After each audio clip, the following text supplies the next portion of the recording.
Production for Panther Sports Talk is brought to you in part by the following supporters of WEIU.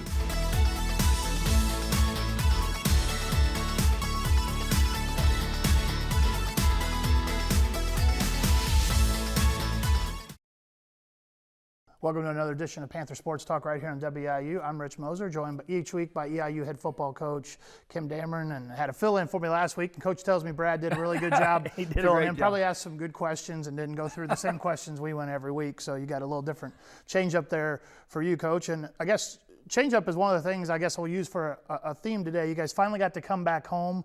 And you talked last week, I know in the post-game press conference, people talked to you about what it was like to be back home. And for you, it was an adjustment in how you guys do your routine. So you kind of had to get back into a home game routine as opposed to how you've done things on the road the previous month almost. Yeah, when you're on the road, everybody's in a hotel, and you have the only thing changes is how far you got to drive from the hotel to the game site. But we always want to be there 2 hours ahead. Our clock starts at 2 hours, and we know exactly when we go out to warm up and all that stuff. And so when you're at home and things are a little different, and the thing that's the most different is that instead of having all your guys there at the hotel, we're spread out all over campus because, we don't go stay in hotels the night before the game for home games. And so that's always something you kind of worry about. One thing I was really proud of this week is that our kids, even though we had homecoming and families in and all that kind of stuff, and there's all kinds of potential for distractions and all that, I thought they really focused well once we got to game day, and they were able to make sure that we didn't get thinking about all these other things. We just went in and we focused, and because we had a heck of a tough opponent to play, and we knew that going in, and so I was proud of the way that we not only focused, we refocused at halftime, and we came out and really played well in the second half. Now, I told you we're going to use the theme change here all week. So the other thing that you guys have changed over the past couple weeks, and this is due more to injury than by coach's choice, is you lose an All-American tackle in Jimmy Lowry, and you have to slide some guys around. And the first game they got to play was against Eastern Kentucky, and I think they were kind of learning the rhythms there. But that group seems to have really gelled, and the next guy has stepped up and particular. Yeah, absolutely. I mean, Louis Villopa is a heck of a player. I mean, as a true freshman, to be able to step in and start over the last couple of weeks, and you see him getting better and better. And then Evan Cans being able to go from guard to tackle, which is not an easy transition. Let me tell you something about Evan Cans. Evan Cans plays with basically 2 to 3 broken fingers, and I'm not sure if it's 2 or 3, but anyway, he's got his hands all wrapped up. One thing I know about him, he won't ever get a holding penalty because he can't grab anything. So he's playing with these bad hands and doing a heck of a job on the edge for us. Obviously Adolphus Barnes, Colin Seibert, and Nick Borey, our left side and our center. Those guys have been there all year long, and that's critical to be able to have that kind of continuity. And so, and Adolphus was a guy we moved from defense to offense. So, yeah, there's been some adjustments, but that's the way it is in probably every team in our league this year has gone through some time where they haven't been full strength on the offensive line. And right now, we're even bringing, Kurt Brumstead and Austin Askin, and those guys are getting to play a little bit. Charlie, our center, he's about 250 and he gets tossed around a little bit, but he's gone in and played well. And so, we're excited about where this offensive line has come from and where they have the potential to go. Now, with some of that, have you guys had to modify what you do in terms of an offense based on maybe some of the limitations of the guys that are out there? And I ask that because I don't know if it's by design or based on the personnel you have out there, but the emphasis to really run the ball the last couple weeks has been there, and you've done it really well. Well, yes and no. One thing is that, and really it's been more about where we are as a group offensively and who our quarterback is and the things that he does best. and how we best. But one thing I'll say is Coach Stevens and Coach Markison and the whole offensive staff have done a fantastic job of finding out what these guys do well and making sure that those are the things we're doing in the game. And one of the things that we do well right now is we do the quarterback run game and the run game stuff very well, and it just happens to seem to match up with us scoring more points, and it opens up our passing game down the field. This past week now, we were playing against one of probably the best secondary in FCS, and I don't think there's any question about it. All you got to do is go look and watch them and play, and so if we had to go in and run the ball because we weren't going to go in there and throw it 50 times and be successful. And so what we did was we hit them early. We got the one great catch by Adam Drake down going into the end zone. And that was actually, we had a run play called. They jumped off sides. We snapped the ball. Great job by Nick Borey of recognizing it, getting the ball snapped. Great job by Drake of getting down the field. And Jalen throwing the ball where he can catch it, and he gets he falls in the end zone. That's our first touchdown. And really, that wasn't designed. That was the reaction of a group of young men who've been coached to do something. If this happens, boom, you do this right now. And they did it, and they executed it.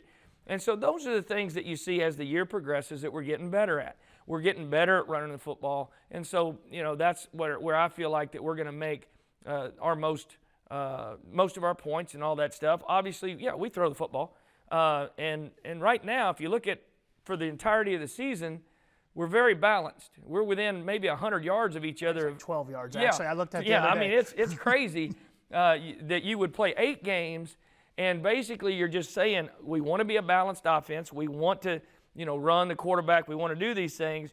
And how well Coach Stevens has been able to call the game has been phenomenal. And, he and Coach Markison and Coach Nutt, and all those guys. Against Tennessee State, you guys were able to run the ball. You ran for 233 yards in the second half, about just under 300 for the game. Their defense was what was vaunted or talked about coming into the game. Your defense, I guess those guys, it looked like they played with a little bit of chip on their shoulder because they came out and played inspired. And I don't think people realize that while the offense has been scoring points, the defense has been getting turnovers, which has played better and better, and it's really been the key to the last 2 games. There's no question. The key to us winning football games is to get turnovers on defense and to eliminate them on offense. And that's something we've been able to do for 2 straight games against conference opponents. And that's something that, it just doesn't happen overnight. And we just had to stay on message week after week after week. Doesn't mean that we're not going to turn the ball over ever, because it just doesn't happen. But the thing we can't do is go in and have a 4-turnover game. We can't go to Cookeville and have a 7-turnover game like Eastern Kentucky did and think that we're going to have a chance to win. We're not. So we've got to make sure that we continue to take care of the football, continue to do the things that we do, not try to be all things to all people, and just but our defense, the attitude, the way they're playing right now, and their ball, they are hungry to get more turnovers and to really impact the game. And I'll be honest with you, the last 2 weeks, I've challenged the defense to, and basically we've said this: defense, the game's in your hands. If they don't score, they don't win.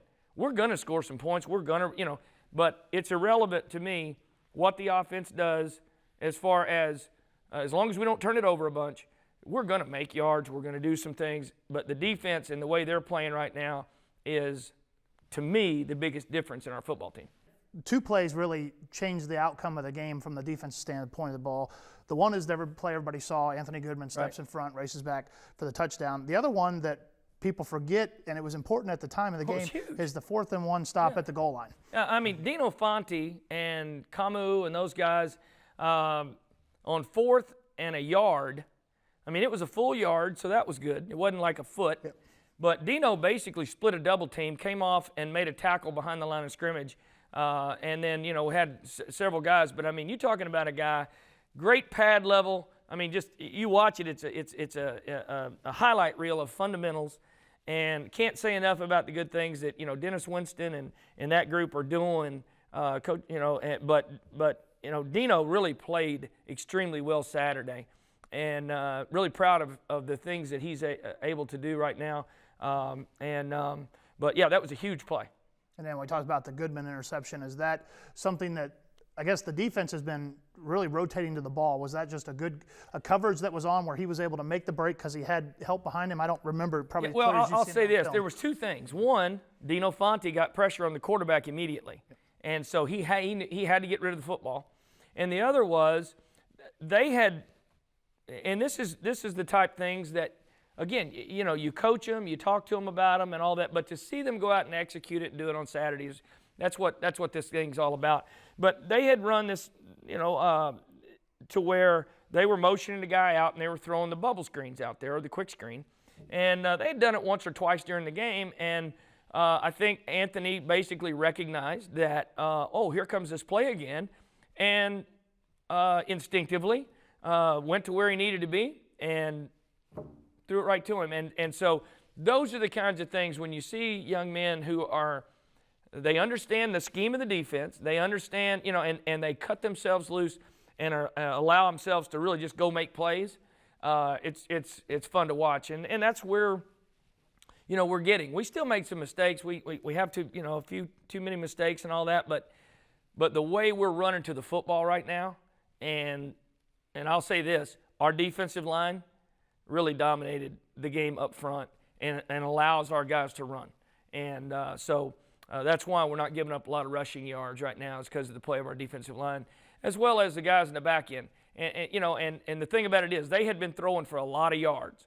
And so our back end guys did some good things too in coverage. Now, you guys change focus this weekend and you play a team that's a little bit different than the opponent you just played, in the fact that Darian Stone for Tennessee Tech is a very versatile quarterback, likes to run. They've got a good running back there with him who I think who's maybe their top receiver as well. And they're a team that's Jekyll and Hyde when you look at their season. They're 3-0 at home. They play really well. They beat Murray State. They beat Eastern Kentucky. And on the road, they just haven't shown up this year. So unfortunately, you get them at home. I think, though, that it has been a lot of just kind of the chemistry of how their season goes. And if you talk to Coach Brown or you listen to him and some of the things that he talks about, I mean, they were fresh when they were at home and they were playing Eastern Kentucky, and they give Eastern Kentucky their best shot, and then Eastern Kentucky turns the ball over too much, and they end up winning a game late in the game. When they went down to Jacksonville State this past week, they had been beat up pretty bad. They were, and then having to go on the road and all that. And so a lot of it has to do with just how the ebbs and flow of the season go. But I will say this, we're going to get their best shot. And no matter who they line up with, and I know they're beat up. Heck, we've got, like you said, we've got a couple of guys that, we'd love to have right now. I'd love to have Jimmy Lowry back in the offensive line. I'd love to have, a couple of guys defensively that are really healthy. Bradley Dewberry was just coming on and got the knee against Ohio. So, it's just those types of things, they happen. But the people who can survive that the best, and kind of stay even keel are the ones that end up down the road. But it is a heck of a challenge to go down and play. They're doing a great job protecting their house right now. The guy that's really scary is the little tailback. He can go. Yep. And so he's not real big, but one of the best punt returners in the nation. And so we've got to make sure that we keep him bottled up. All right, Coach. Well, good luck over there this weekend. It'll be a 1:30 game over in Cookeville. It's a little bit of a drive. We encourage people to make it, but it's a 2-day trek if you're going to go to East Tennessee. So it's an hour past Nashville to give people an idea. So if you don't make it over there, sit in the comfort of your home, listen to the game on the Panther Radio Network. Mike Brad will have the call. It'll be a 1:30 start. We'll talk to Coach about that game next week and then the home game against Murray State. At the end of the show, we're going to have a feature with Taylor Duncan, one of the seniors on this year's team. But we're right back with This Week in EIU Athletics. Panther fans, here's what's going on in Panther athletics. Panther football now 3-5 on the season, 3-1 in OVC play with a 28-3 win over Tennessee State at O'Brien Field this past Saturday. Volleyball went 1-1 on the road for a second consecutive weekend in OVC play. EIU defeated Austin Peay 3-1 and followed up that victory with a 3-1 defeat at Murray State. EIU is now 10-13 overall and 4-6 in OVC play. Women's soccer dropped their final 2 games of the season to OVC rivals Eastern Kentucky and Morehead State. EIU finished the 2014 season 2-15-2 overall and 1-8-1 in OVC play. Men's soccer went 1-1 this past week, both matches at Lakeside Field. The Panthers are now 3-10-1 overall and 1-3-1 in Summit League play. Last Tuesday, the Panthers lost 2-1 to Green Bay, and this past weekend they defeated Summit League rival IPFW 2-0. And prior to the airing of this show, the Panthers took on Northern Kentucky. For the results and stats of that match, check out EIUPanthers.com. Women's rugby improved to 2-4 on the season as they won at Purdue 63-5. Cross country sent select runners to the Illini Cross Country Open in Champaign this past weekend. The women's team finished 7th overall. Ruth Garippo was the top women's finisher in 30th place. The men's team did not qualify for an overall team finish. The top individual men's finisher was Tyler Anderson in 33rd place. Men's golf wrapped up fall play by finishing 8th out of 12 teams at the Austin Peay Fall Invite last week. James Jansen was the top finisher for EIU in 24th place. Women's golf finished 15th out of 16 teams at the Dayton Fall Invite last week. Annie Getson was the top finisher for EIU in 13th place. This week, the women's golf team competed at the Evansville Fall Invite and wrapped up competition on Tuesday. For results on how EIU fared, check out EIUPanthers.com. Now, here's what to watch for this week. On Thursday, EIU Athletics will host Blue Madness at Lance Arena starting at 6 p.m. On Friday, volleyball is back at Lance Arena in OVC play as they square off with rival SEMO at 7 p.m. On Saturday, cross country competes at the OVC Cross Country Championships in Oxford, Alabama starting at 9 in the morning. Panther football will be in Cookeville, Tennessee to battle OVC rival Tennessee Tech at 1:30 p.m. You can listen to the game on Hitmix 88.9 WEIU, or you can watch it on the OVC Digital Network. Volleyball wraps up their weekend play with a match against the Skyhawks of UT Martin at 2 p.m. at Lance Arena. Women's rugby will be in DeKalb to face off with Northern Illinois. As of Monday afternoon, the game time had yet to be determined. And next Tuesday, November 4th, men's soccer with their regular season home finale at Lakeside Field against in-state rival SIU Edwardsville at 2 p.m. Reporting for Panther Sports Talk, I'm Brad Kupiak. Whitlow looks to run to his left side, dodges one man at the 10, cuts back at the 5, and goes over. Touchdown, Eastern Illinois. A lot of time, throws it right flat, hits Duncan at the 5, get the first down, goes for the goal line. Touchdown, Eastern Illinois. Eastern Illinois Panther football is on WEIU. OVC rivals meet as the Panthers of Eastern Illinois welcome the Racers of Murray State to O'Brien Field. It's the Panthers and Racers Saturday, November 8th at 12 on WEIU, your home for Panther football. Welcome back to Panther Sports Talk. We're now joined by EIU Senior running back Taylor Duncan. And Taylor, you're one of these local kids that's on the team, you and Adam Drake. I guess, first of all, what does it mean to have the ability to have played your college career close to home where mom and dad and friends and family really can come to about every game? It means a lot, you know, because you got these kids that are from Florida, California, Texas, they're all over the place, and their parents maybe get to come to 1 or 2 games. Just having family, friends, be able to come to almost every home game, it's a real great feeling. It's almost like high school all over again. Now, one of the conversations we've had about you, I don't know if we've ever had it with you, is how you made the position change a couple years ago, and that's really kind of helped your career flourish. Most people aren't going to remember that you and Jimmy Garoppolo came in the same class as quarterbacks. Yeah. He's kind of gone on to the Patriots, and you've had a really good career here as well. Yeah. I guess explain how the conversation happens that you were going to move to running back. I'm assuming that happened when Coach Babers and his staff kind of came in. Yeah. One day, Coach just kind of brought me in his office. It was about 2 springs ago, and as when we kind of determined that, or the coaches determined that Jimmy was going to be the starter, and they just said we want our best players on the field, our best athletes, and just basically gave me a choice of any position on offense, receiver, tight end, running back, and I was always able to run in high school as a quarterback, you know, so I told him I'd give it a shot and kind of worked out. Now, you see this offense you guys are running this year with Jalen Whitlow. He throws the ball, he runs the ball. You kind of ever chomp at the bit? I mean, did you, when this new offense came in and the new coaching staff in the spring, did you ever volunteer and say, hey, I can do this, or were you content on, I'm going to finish my career as a running back? I mean, they knew that I had played quarterback in the past, and so maybe that could have factored in, like maybe to, you know, certain special trick plays and whatnot. But I wouldn't say content at running back. I wanted to play running back, you know, and that's where I think I'm going to finish my career at Eastern. It's worked out pretty well for me. Now, you guys are coming off a homecoming win here. You got a couple homecoming wins in a row under your career. I guess that game has got to be one of the more special games when you play out here, because it's an opportunity where a lot of, I know the former players in particular come back and get to see some guys you played with and even some older guys, and it's nice to want to win for those guys, I guess. Yeah, I mean, being a senior, you've been around, I'm a 5th-year senior, so you get so many guys that come through this program, and just to see those guys come back and support you, and the whole town of Charleston really gets behind it for homecoming week. You get the parade and everything, stuff of that nature, so it's a real cool deal they got here. Now, you're one of the senior leaders on this team. I think there's going to be about 15 or 20 of you guys, still a couple more weeks. season didn't start off the way you wanted it to. You kind of lost some games that you were in that maybe on paper you thought you should have won. I guess explain the mentality in the locker room there as a senior that's been through this, and really how you guys have kept focused and remained in the OVC race. Well, you know, like you said, I mean, us seniors, we've been through a lot. Our first 2 years here, if you're a fifth-year senior, we went, 2-9 back-to-back years. So we've experienced our highs, experienced our lows here at Eastern. I think that really helped out a lot, you know, just kind of telling these younger guys, hey, it's not all sunshine and roses. I mean, some of these younger guys only experience winning, you know, back-to-back conference championships the past 2 years. And, you know, you just got to keep fighting, keep working hard, and at the end of the day, hopefully we'll be on top again. Now, in a couple weeks when your career is over, you're going to look back.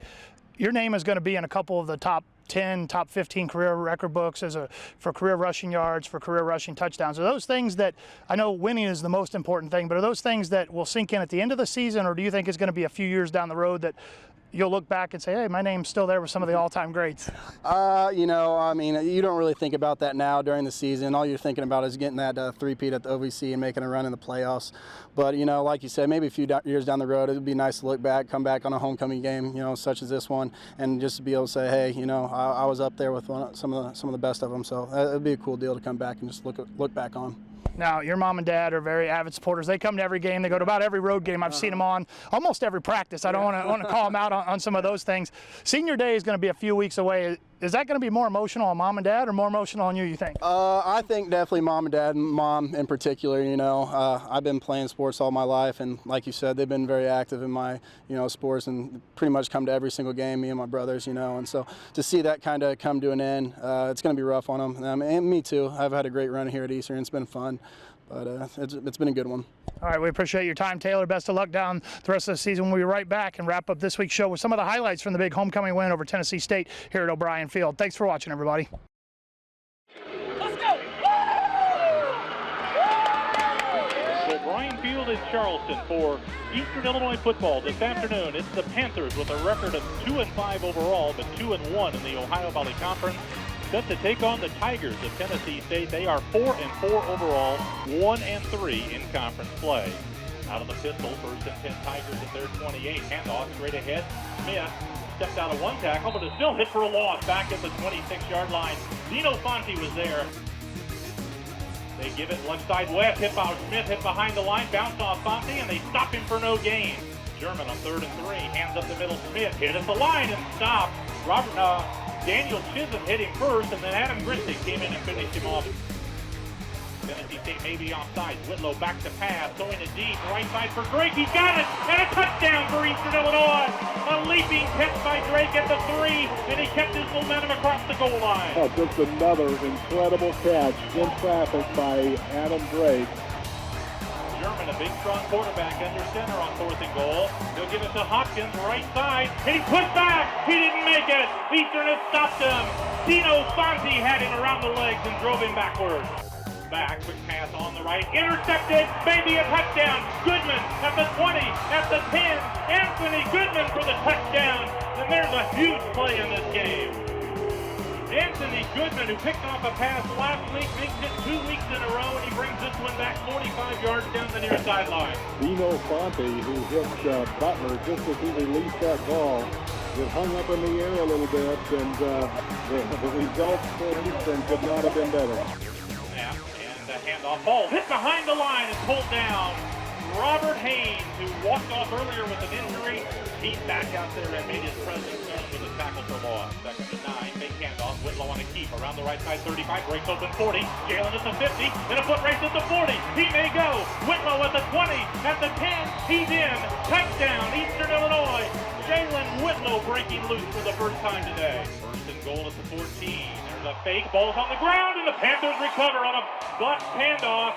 Thomas Coronado has recovered for Eastern on the 2nd turnover of the day. 3rd down, 3 to go. 2 running backs. Whitlow, handoff, right side, Little, pop to a hole, got room to motor. 40, 35, 30, he's gone. Shepard Little for his first touchdown of the season. And what a second half he has had. Well over 100 yards rushing now in the second half, as he did not see action in the first half. And this is the 3rd straight game in which Shepard Little has exceeded the 100-yard mark rushing.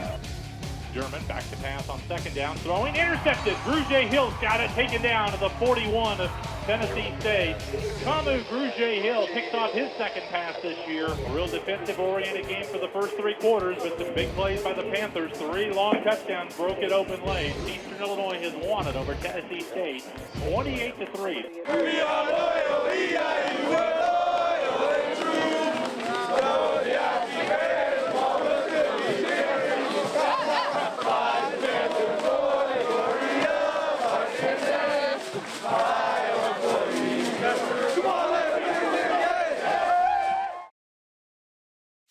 Production for Panther Sports Talk is brought to you in part by the following supporters of WEIU.